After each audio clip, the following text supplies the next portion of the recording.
Welcome back to Nightfall History. Tonight we travel to one of the most extraordinary lives ever lived, a queen who ruled an ancient kingdom at the edge of collapse, who spoke 9 languages, charmed 2 of the most powerful men in the Roman world, and who in the end chose death over humiliation. This is the story of Cleopatra, not the myth, the woman. She has been painted, sculpted, filmed, romanticized, and misunderstood for 2,000 years. Ask most people to describe Cleopatra, and they'll mention beauty, seduction, and tragedy. They'll picture Elizabeth Taylor in golden robes. They'll remember the ass, the barge, the famous nose that supposedly changed history. But very little of that picture is accurate, and almost none of it captures what Cleopatra actually was: a brilliant, ruthless, strategically minded ruler who spent her entire adult life trying to save a kingdom that was already dying. She was the last of the Ptolemies, the last pharaoh of an independent Egypt, and one of the most remarkable political minds of the ancient world.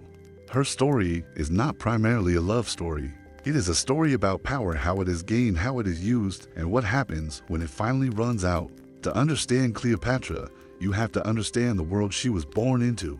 And that world was already very, very old. Egypt had been a civilization for nearly 3,000 years before Cleopatra drew her first breath. Pharaohs had built the pyramids, fought wars against the Hittites, carved temples into living rock, and watched their empire stretch from the Nile Delta to the borders of Sudan. The Nile itself was the great engine of this civilization, flooding every year with an almost supernatural reliability, depositing rich black silt across its banks, turning the desert into farmland and the farmland into grain that could feed millions. The ancient Egyptians called this black soil Kemet, the Black Land, and it was the source of everything: their wealth, their power, their independence, their identity. By Cleopatra's time, much of that grandeur still stood: the temples, the monuments, the sacred rituals, but the political reality was entirely different. Egypt was no longer a great power. It was a wealthy, ancient, and increasingly nervous kingdom perched at the edge of a Roman world that was consuming everything around it. The Ptolemaic dynasty, of which Cleopatra was the last, had ruled Egypt since the death of Alexander the Great in 323 BC. Ptolemy, one of Alexander's generals, had claimed Egypt as his share of the shattered empire and had ruled it wisely. His descendants, however, had been considerably less wise. By the time Cleopatra was born around 69 BC, the Ptolemaic dynasty was a shadow of what it had once been, plagued by corruption, internal violence, and the suffocating influence of Rome. The Ptolemies were not Egyptian by blood, they were Macedonian Greeks, and for nearly 3 centuries most of them had governed Egypt, while remaining culturally Greek-speaking, Greek marrying within the dynasty, and keeping a certain patrician distance from the people they ruled. The royal court at Alexandria was Greek in language, Greek in philosophy, and Greek in its lavish intellectual culture. The native Egyptians, with their ancient traditions, their hieroglyphs, their gods Isis, Osiris, Ra, Anubis, were ruled, but not truly embraced. And yet Egypt was not a broken land. Alexandria, the capital, was arguably the greatest city in the world. Founded by Alexander himself in 331 BC, it had been built to a grand plan: wide boulevards, elegant colonnaded streets, a natural harbor sheltered by a long island called Pharos. The city sat at the junction of the Mediterranean and the Nile Delta, which made it the natural center of trade between the eastern and western worlds. Spices from Arabia, silk from further east, grain from Egypt's vast interior, glass from Phoenicia, papyrus, ivory, and gold, all of it flowed through Alexandria's busy docks. The city was cosmopolitan in a way that few ancient cities ever achieved. Greek scholars argued philosophy in its gymnasiums. Jewish rabbis debated scripture in its synagogues. Egyptian priests performed ancient rituals in its temples, and merchants from a dozen nations crowded its markets from dawn to dusk. Above all, there was the library. The Great Library of Alexandria was not merely a collection of books. It was an institution, a state-funded center of scholarship that at its height was said to hold hundreds of thousands of scrolls. Its associated research complex, the Mausoleum, employed scholars in mathematics, astronomy, medicine, literature, geography, and philosophy. Euclid had worked there. Archimedes had studied there. Eratosthenes had measured the circumference of the earth there with remarkable accuracy, using little more than a stick, a well, and careful observation. The library was, in a very real sense, the accumulated memory of the ancient world, and it was in this extraordinary environment that the young Cleopatra was educated. Cleopatra changed the Ptolemaic tradition in a fundamental way. She was, by all ancient accounts, the first member of the Ptolemaic dynasty in nearly 300 years to actually learn the Egyptian language. She did not stop there. She also learned Aramaic, Hebrew, Ethiopian, the language of the Parthians, of the Medes, of the Arabs, and of course Greek and Latin. Ancient sources list as many as 9 languages in which she was fluent. She was not simply performing multiculturalism, she was a political genius who understood that to rule a people you must be able to speak to them directly. In their own words, she was born the second child of Ptolemy, the 12th the king, who had the unfortunate distinction of being simultaneously very keen to stay on Rome's good side and very bad at doing so. He had spent years and enormous sums of money bribing Roman senators to recognize his legitimacy, and had even traveled to Rome himself to beg for support, a journey that infuriated his own subjects. Back home, the Alexandrians were proud people. They did not love a pharaoh who begged. While Ptolemy the 12th was away in Rome, his eldest daughter Berenice IV seized the throne. When he returned with Roman legions at his back, he had Berenice executed. It was the kind of family dynamic that made the holidays uncomfortable. Cleopatra grew up in this court, watching her father's weakness, watching Rome's power, and learning very quickly that in the ancient Mediterranean world, survival was the highest form of intelligence. She studied philosophy, rhetoric, astronomy, medicine, and political theory. She was by any measure one of the best educated women of her age, and probably one of the best educated people, full stop.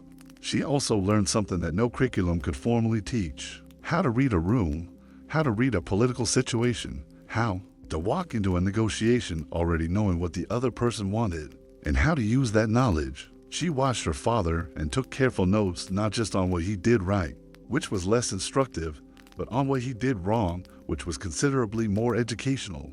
When Ptolemy the 12th died in 51 BC, Cleopatra was approximately 18 years old.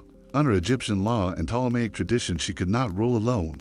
She was required to have a male co-ruler, which meant, in the charming fashion of the ancient world, that she co-ruled with her younger brother Ptolemy the 13th, who was about 10 years old. They were technically married, as Ptolemaic siblings often were, though this was more a legal formality than anything approaching a real relationship. Cleopatra was the ruler. Her little brother was the footnote. For a brief period, this arrangement held, but the Egyptian court was not a peaceful place. Ptolemy the 13th was not truly in charge of anything, his advisors were, and those advisors, particularly a eunuch named Pothinus and a general named Achilles, were deeply unhappy about Cleopatra. She was too independent, too capable, too obviously in charge. By around 48 BC, they moved against her.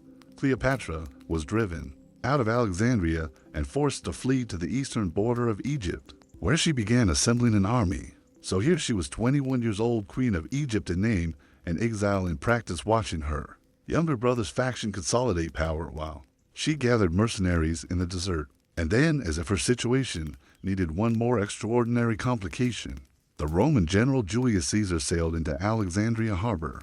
Caesar arrived in pursuit of Pompey, his great rival in Rome's brutal civil war.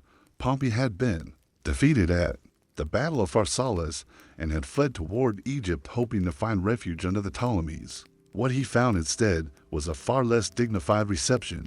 Pothinus and the advisors of Ptolemy the 13th, calculating that Caesar was now the dominant force in Rome, decided to present Pompey's head as a gift. When Caesar stepped ashore and was handed the head of his old rival and former son-in-law, even he was reportedly shocked. This was not the politics he was used to, though to be fair, Rome's own politics were not exactly gentle. Caesar was now in Alexandria and Cleopatra was in the desert. She needed to speak to him. Caesar was the most powerful man in the Roman world, and the most powerful man in the Roman world could, if he chose, determine whether she or her brother sat on the throne of Egypt. She had to get to him. The problem was that the palace was surrounded by Ptolemy's forces and she was their enemy. Ancient sources, most famously Plutarch, writing more than a century after the fact, tell us that Cleopatra solved this problem by having herself rolled up inside a large linen sack or possibly a carpet and smuggled into the palace. Her companion Apollodorus supposedly carried her through the harbor and into Caesar's chambers. Whether the details are precisely accurate is debated, but the basic shape of the story, Cleopatra engineering a clandestine meeting with Caesar, is generally accepted as historical. It is also, it must be said, one of the more dramatic entrances in the history of diplomacy. Caesar was 52, Cleopatra was 21. He was a brilliant general and a calculating politician who had survived the Roman civil wars. She was a young queen fighting for her throne. What happened between them was not simply romance. It was politics, and both of them knew it. Caesar needed a stable Egypt. It was Rome's breadbasket, the source of grain. That fed the empire. Cleopatra needed Caesar's military backing to reclaim her kingdom.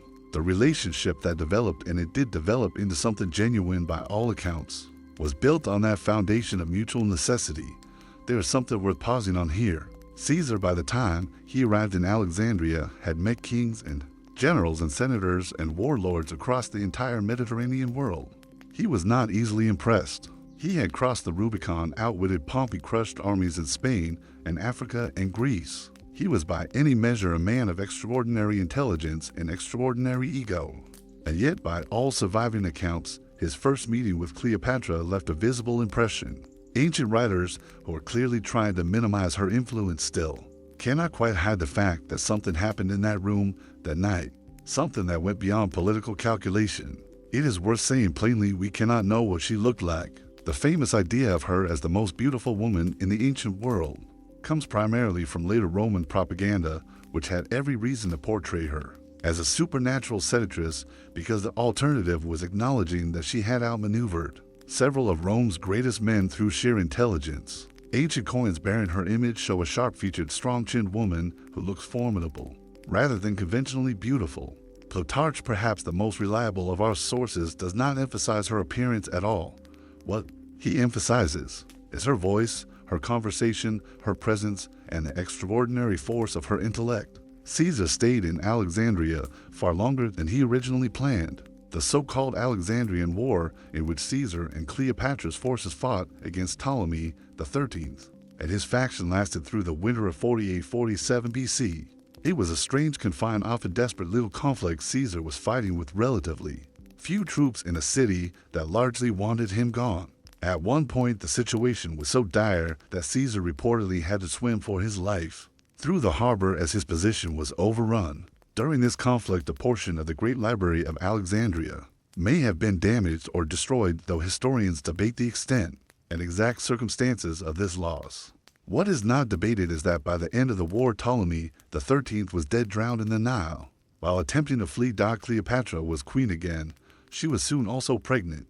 In June of 47 BC, she gave birth to a son, whom she named Ptolemy Caesar. The Alexandrians, with their talent for nicknames, called him Caesarian Little Caesar. Caesar himself never formally acknowledged the child as his own, which was a carefully maintained ambiguity rather than a denial.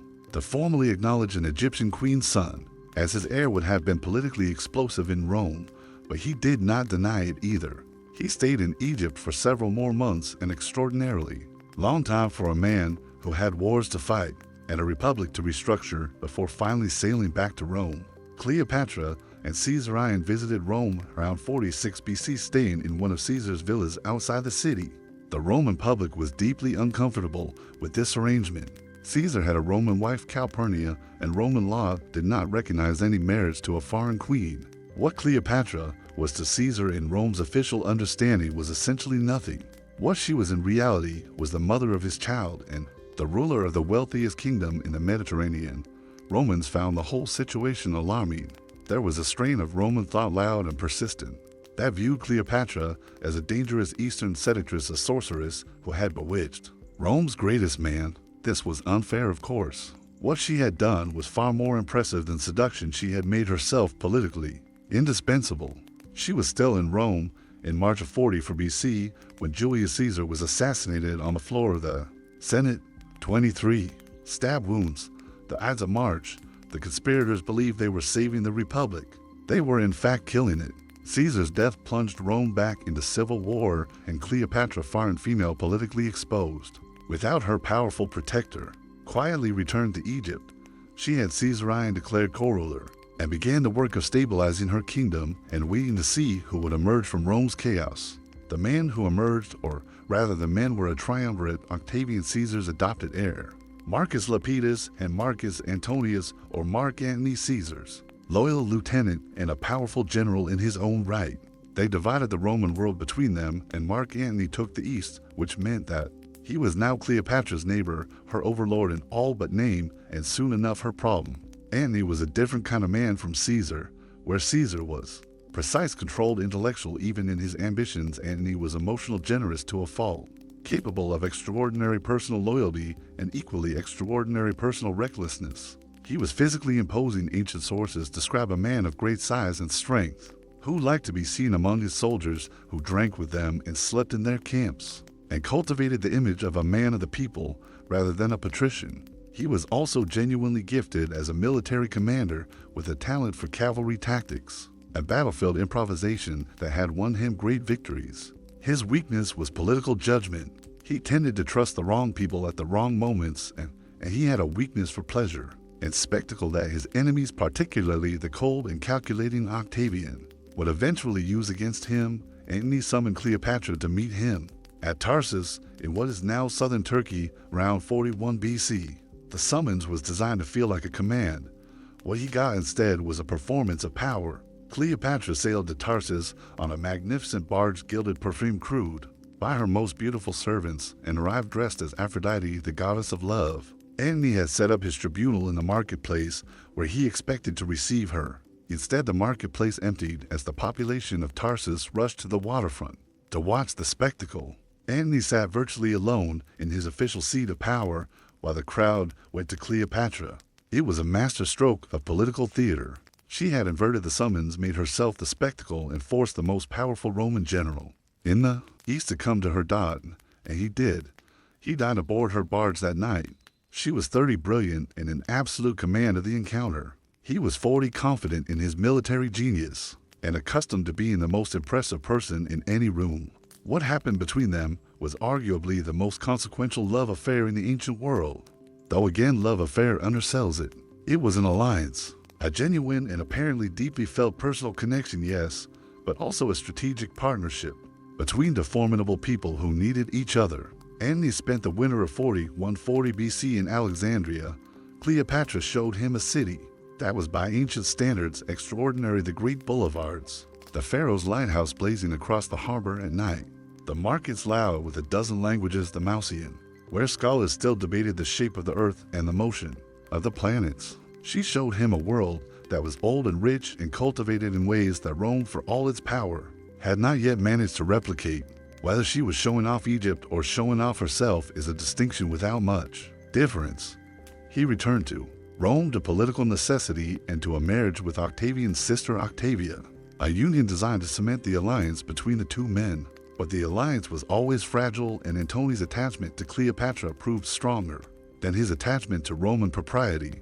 By 37 BC, he was back in the East, back with Cleopatra, and the relationship with Octavian was deteriorating rapidly. Cleopatra bore Antony 3 children, twins, Alexander, Helios, and Cleopatra, Selene, and later a son named Ptolemy Philadelphus. In 34 BC, Antony made a decision that effectively ended his political career in Rome. At a great ceremony in Alexandria, known as the Donations of Alexandria, he publicly distributed Roman territories as gifts to Cleopatra and her children. Caesarion was declared the legitimate son of Julius Caesar and co-ruler of Egypt. Cleopatra was named Queen of Kings. Antony's children with her were given titles and territories spanning the Roman East. It was a breathtaking act of defiance toward Rome, or depending on your perspective, a breathtaking act of political idiocy. In Rome, it was received with outrage. Octavian, who was in many ways the more politically shrewd of the two men, used the donations brilliantly. He declared war not on Antony, which would have been another Roman civil war, but on Cleopatra. He painted her as the real enemy and Eastern queen who had bewitched a Roman general, and was using him to build an empire that threatened Rome. It was propaganda, but effective propaganda. Antony divorced Octavia, which was the final insult to Roman sensibility. The conflict was now inevitable. The decisive confrontation came at the Battle of Actium on September 2, 31 BC, a naval engagement off the coast of northwestern Greece. The fleets engaged. The battle went badly for Antony and Cleopatra, and then in a moment historians have debated. Ever since Cleopatra's ships turned and withdrew from the battle, Antony followed. The reasons are still disputed. Did Cleopatra panic? Did she deliberately retreat to preserve the Egyptian fleet and her resources? Was the cause already lost, and she was cutting her losses rationally? Ancient sources disagree sharply, and each writer's interpretation says as much about his view of Cleopatra as it does about actual events. What is clear is that after Actium, everything fell apart quickly. Octavian's forces advanced on Egypt. Antony's soldiers and allies began defecting. The man who had once seemed the match of any enemy in the Roman world found himself in the ruins of a career that had been magnificent and was now over. In August of 30 BC, as Octavian's forces closed around Alexandria, Antony received a message that Cleopatra was dead. This message was false, but he believed it. He fell on his sword. He did not die immediately. The wound was not instantly fatal. He was carried, dying to where Cleopatra was still alive, sealed in her mausoleum with her treasure, where she had retreated as the city fell. The two met one last time with him bleeding out, and she watched it happen. He died in her arms, or close enough to it. Cleopatra was now Octavian's prisoner. He needed her alive, at least temporarily. He planned to display her in his triumph. Rome paraded through the streets as the spoils of victory to the cheering crowds who had been told she was the villain of the story. It would be the crowning spectacle of his victory. It would cement his legitimacy and his glory. She knew this. Of course she knew this. She had spent her life studying power, and she understood what being displayed in Octavian's triumph meant. It meant humiliation. It meant the end of every image she had crafted. The goddess Skene, the daughter of Isis, the ruler of the wealthiest kingdom in the world, reduced to a walking trophy. For Rome's amusement, ancient sources tell us that she met with Octavian. Some ancient accounts describe him as visibly affected by her, though affected in his case likely means something more strategic than emotional. She was still apparently remarkable in person. He assured her she would be treated well. She may not have believed him. In those final weeks, she did not simply weep passively. She negotiated, she tested, she probed for any opening that might preserve some fragment of her position or her children's futures. She was not a woman who surrendered without exhausting every alternative. But Octavian was not Caesar, and he was not Antony. He was colder than either of them, more patient and far less susceptible to personal charm. He had a goal, the triumph, the spectacle, the consolidation of absolute power, and he was not going to let it slip. He kept her under close guard and watched her carefully for signs of self-harm, knowing what she might do. Whether he fully understood what she was planning or whether she found a way around his precautions, in the end, is a question that history has never quite answered. On August 12, 30 BC, Cleopatra died. She was 39 years old. The exact method of her death remains one of history's most discussed mysteries. The most famous account, the asp, the Egyptian cobra hidden in a basket of figs, is almost certainly legend, or at least greatly embellished. The asp, or Egyptian cobra, is a large and rather difficult animal to smuggle undetected into a mausoleum under Roman guard. Other accounts suggest she used a pin dipped in poison, or a combination of poisons that she had apparently spent time researching and testing. She was, after all, deeply interested in pharmacology and medicine, and ancient sources credit her with written works on the subject. Exactly how she died is uncertain. That she chose her death is not. She was buried alongside Antony in the mausoleum she had prepared. Where that tomb is today, no one knows for certain. It has never been found. One of the great prizes of archaeology, the resting place of the last pharaoh of Egypt, remains hidden somewhere beneath the ancient city of Alexandria, buried under layers of time and Mediterranean sediment. Octavian had Caesarion killed. He was the son of Julius Caesar, and as long as he lived, he was a potential rival. Cleopatra's children with Antony were taken to Rome and displayed in the triumph. Not Cleopatra herself, but a golden effigy of her was carried through the streets. They were then placed in the care of Octavia, Antony's Roman wife, who by all accounts raised them with genuine care. Cleopatra Selene went on to marry the king of Numidia and became a queen in her own right. Her brothers disappeared from history. Egypt became a Roman province, not a kingdom, not a client state, a province. Octavian, who would soon take the name Augustus and become Rome's first emperor, kept it under his personal control, which was unusual even by Roman standards. No Roman senator was permitted to govern Egypt without the emperor's explicit permission. Its grain, its wealth, its strategic position, all of it now belonged to Rome. The 3,000 years of pharaonic civilization had come to its end, not with an invasion or a catastrophe, but with the death of one woman in a sealed mausoleum. In the heat of an August afternoon, the Rome that defeated her did not ignore her. It could not. She was too large a figure, too central to the story of Rome's own transformation. From republic to empire, Roman writers wrote about her obsessively. Cicero, who had met her in Rome and disliked her intensely, described her with barely concealed contempt. Horace celebrated her defeat in verse, though even he could not entirely hide a note of reluctant respect.